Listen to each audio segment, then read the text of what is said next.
Hello जय हिंद साथियों, स्वागत है आप सभी का सत्या एक्सीलेंट यूट्यूब चैनल पे। जैसे कि आप सभी को मालूम है आज की डेट में आप सभी का प्रैक्टिकल का पेपर है, लेकिन मैं आपको बता देता हूँ यहाँ पर जो आपको मैंने बताया बहुत सारे प्रैक्टिकल का पेपर दिखाया और सॉल्व करके बताया। आज की डेट में यदि आप एग्जाम देने जा रहे हैं तो मैं जो यहाँ पर प्रैक्टिकल का पेपर जो कवर कर पाऊंगा मात्र अपने कॉलेज का कवर कर पाऊंगा। यदि आप अपने कॉलेज का पेपर सेंड करते हैं तो शाम को आपका आंसर की मिल जाएगा कि किस प्रयोग का आंसर क्या होगा और कैसे आपने लिखा। तो आप अपना यहाँ पर व्हाट्सएप के माध्यम से मेरे व्हाट्सएप पे भेज सकते हैं अपने पेपर का फोटो खींचकर। मेरा व्हाट्सएप नंबर इस वीडियो के डिस्क्रिप्शन बॉक्स में दिया गया है, या जो सबसे पहले कमेंट कर रहा है उसमें पिन मैं कर दूंगा, वहाँ से आप मेरा व्हाट्सएप नंबर ले लीजिएगा और जो आपका पेपर हो रहा है उसका आप पेपर खींच के भेजिएगा। शाम को आपका आंसर की मिल जाएगा। जी हाँ, शाम को आप भेजिएगा और शाम को आपका मिल जाएगा, क्योंकि अभी एग्ज़ाम देने जाएंगे तो एग्ज़ाम से तो आप भेजिएगा ना,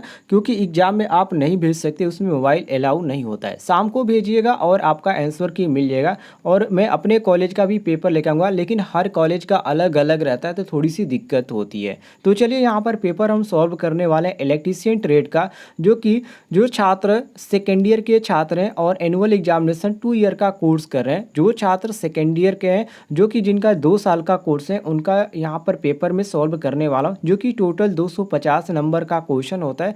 8 घंटे का इसमें समय दिया जाता है। इसमें सभी क्वेश्चन करना अनिवार्य होता है। चलिए क्वेश्चन को सॉल्व करते, क्वेश्चन नंबर 1 को, जिसमें पहला क्वेश्चन कह रहा है कि identify the terminals of 3 phase squirrel cage induction motor का।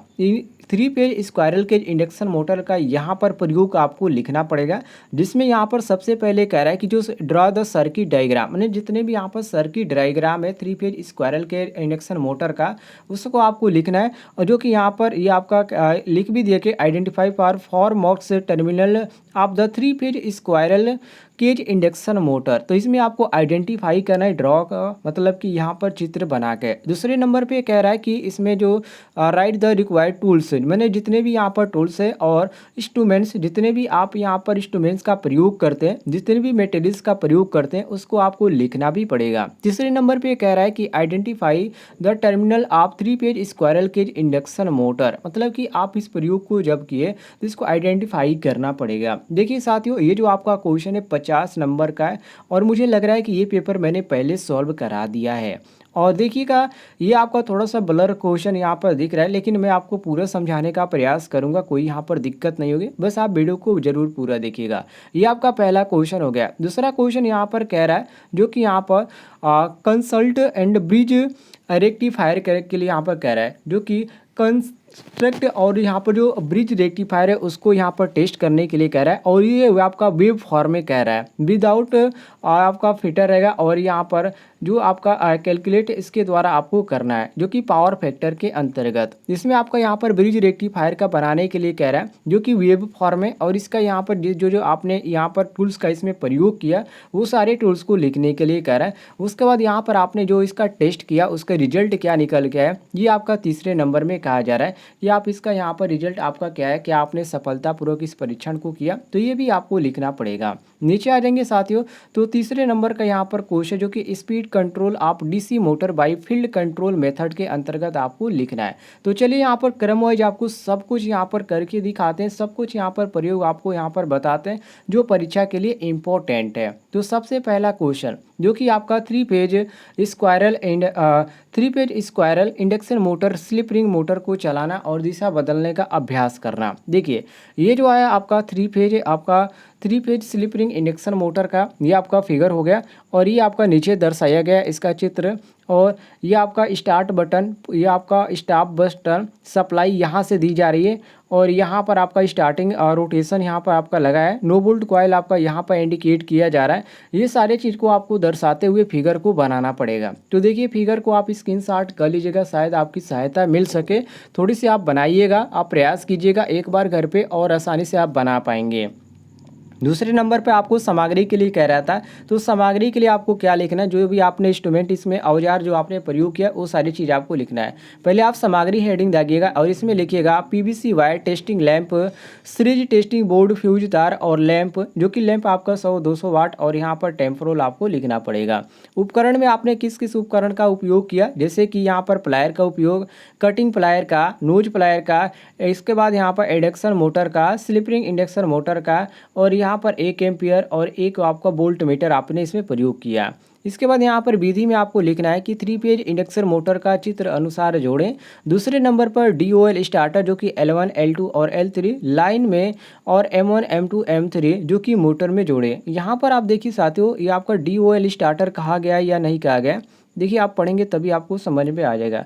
तो इसमें आपका DOL स्टार्टर कहा गया होगा, तभी तो यहाँ पर मैंने कवर किया है। जी हाँ, बिल्कुल यहाँ पर DOL स्टार्टर की बात की गई, डायरेक्ट ऑनलाइन स्टार्टर की बात इसमें की गई, तो आपको इसमें यहाँ पर बनाना पड़ेगा, ठीक है। बिना बनाए आपका ये आपका सही नहीं होगा।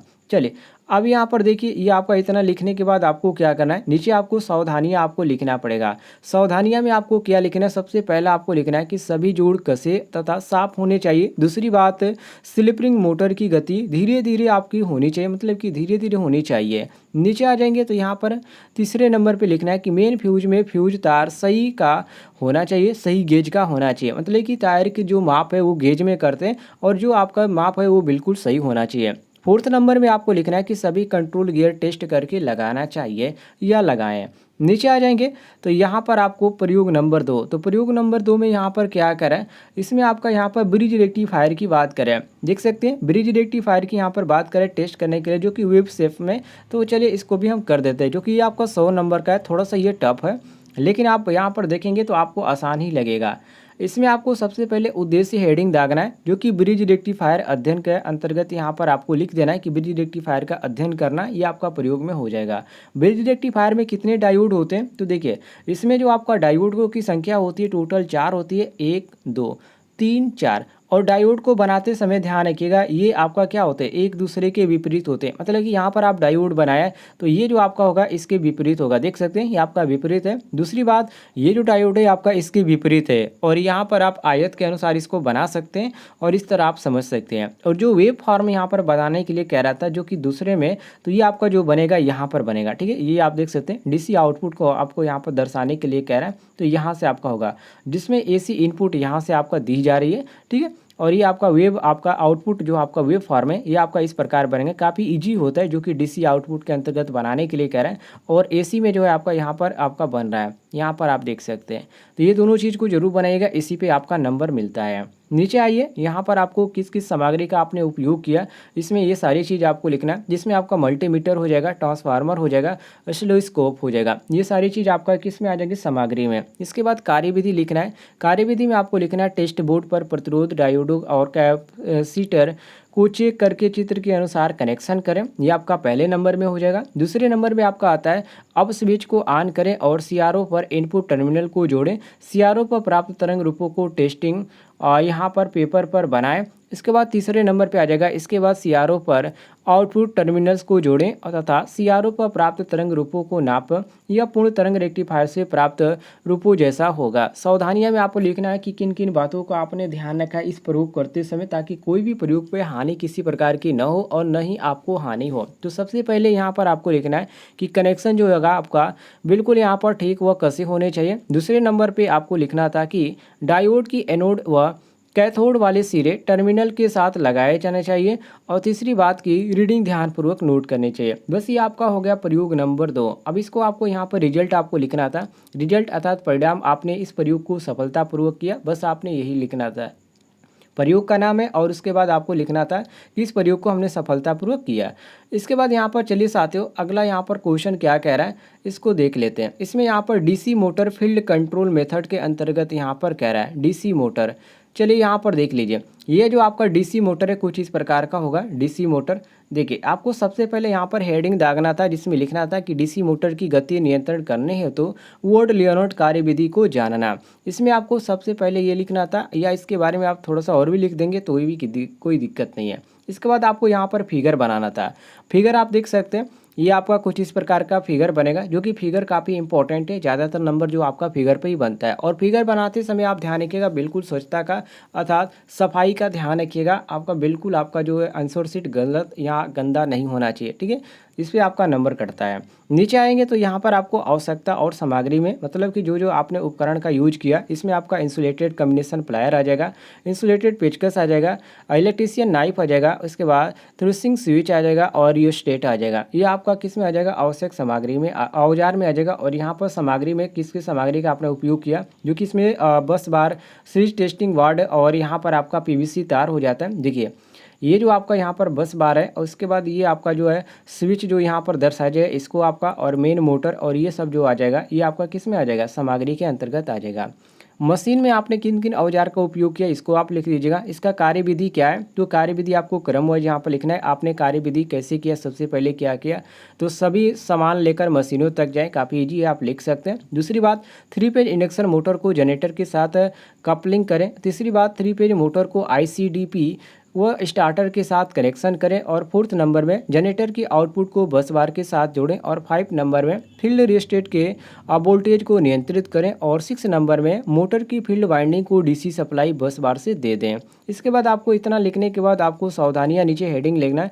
और आपने इस कार्य को करते समय अर्थात इस प्रयोग को करते समय आपने किन किन यहाँ पर सावधानियों को ध्यान में रखा, ये सारी चीज़ आपको लिखना है, जो कि नीचे यहाँ पर लिखा गया है। इसके बाद आपको अगला हेडिंग दागना है परिणाम, ठीक है।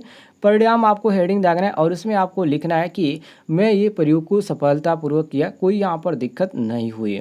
उम्मीद है आपको जानकारी पसंद आई होगी। पेपर के अंतर्गत मैंने आपको जानकारी दिया, और आप आज के पेपर यदि देने जा रहे हैं तो आपको इस वीडियो के डिस्क्रिप्शन बॉक्स में मेरा नंबर मिलेगा व्हाट्सएप का। आप अपना यहाँ पर पेपर का फ़ोटो खींच के भेजिएगा। आज की डेट पे जो आपका प्रैक्टिकल का पेपर होने वाला है, उसके बाद आपको आंसर की मिल जाएगी शाम तक।